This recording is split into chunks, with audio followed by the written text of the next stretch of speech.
Hi everyone, welcome to Off Shelf Books. I just wanted to introduce you to a book I came across not too long ago. It caught my eye at the bookstore and on one of the shelves, the Bible Explainer book. And this is done by Michael Wittmer. And to be honest, I've never heard of this author before. This will be my first time even opening this book and diving in. So I just wanted to kind of give you guys an inside look of what to expect. The subtitle saying here, questions and answers on origins, the Old Testament, Jesus, the end times, and more. And it clearly claims over 250 entries. And so ISBN, the US retail $20, which I think for a book of this size, that's pretty incredible. I think I ended up paying $27, of course, because of Canadian currency. So for my American friends, you're looking at about $20, maybe even cheaper. But this is Michael Wittmer, PhD, is professor of systematic and historical theology at Grand Rapids Theological Seminary. I think this is interesting, because there's also the Complete Bible Answer book by Hank Hanegraaff, and it makes you wonder, would this one be better could this actually be a better option in terms of learning about the Bible? Well, let's take a look and find out as we dive in here.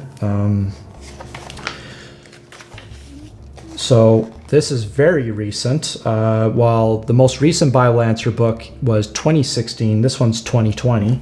Contents you have broken up in multiple parts. Bible basics, what it is, how we should read it. That alone has 80 questions. Part 2, origins, where everything comes from. Again, that brings us to 127 questions. Part 3, why the Old Testament matters today. Part 4, Jesus, who he is, what he means. Part 5, the church, how the New Testament affects our world. So this would be very great. This would be a really great part to read, because it definitely talks about how it's affecting our world today. Now we even have a part 6, the end, where things are ultimately headed. So I'm sure there's a emphasis on Revelation.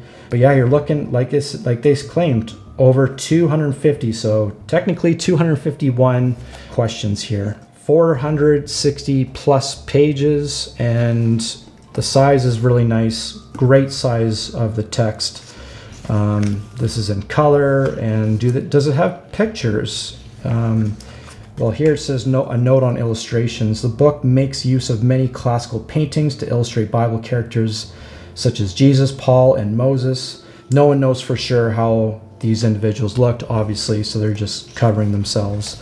Okay, here we go. Yes, lots of colored photos here. Clearly this book, based on, if you look at the contents, you're looking at, I think this book really dives into everything within the Bible. I think, yeah, there's probably, obviously I think parts 5 and 6, they will talk a lot more outside of the Bible, but maybe that is a fundamental difference between the Bible Explainer versus the Complete Bible Answer book. Is this one, at least on the surface, it comes across as this is talking about everything within the Bible, while Hank does a lot of questions even inside and outside, a lot of apologetics. And so if you really want to explore more about what's going on within the Bible, perhaps this would be a much better option than Hank Hanegraaff's. I'm not sure where I would go with which is better. This one clearly is touching on some pretty good questions. What are BCE and CE? When was the Bible written? But this is pretty cool. What language was the Bible written in? Hebrew, and then in Greek. So that's pretty cool. I'm so far very impressed with what I'm getting out of this. And off the get-go, yeah, I would probably say this one is a slightly better answer book than Hank's. But again, it really does determine on what purpose you're trying to achieve. I guess both these could fall in the realm of apologetics, but if I had more of an apologetics drive, I would lean towards Hank's book. Yeah, I'm very impressed with this book. I'm very glad I stumbled across it, because this is quite a recent book, 2020. So lots of great stuff here. Let's go right to the end here and see what we have. Right to the end. Oh, what is hell? Wow. Okay. So it's definitely clear that's a sign of a great answer book. It's not afraid to talk about anything. Yeah, what is the new Earth? What will we do on the new Earth? So that kind of, I think these last two parts would actually excite me the most, to be honest. How is the end better than the beginning? Great question. So Michael Wittmer, never heard of him, to be honest. So anyways, I just want to introduce you to this book. It's quite recent. I actually haven't heard anyone talk about it. So so far, I'm really satisfied with what I'm learning from this book. So if you have a chance, maybe check it out and see what you think.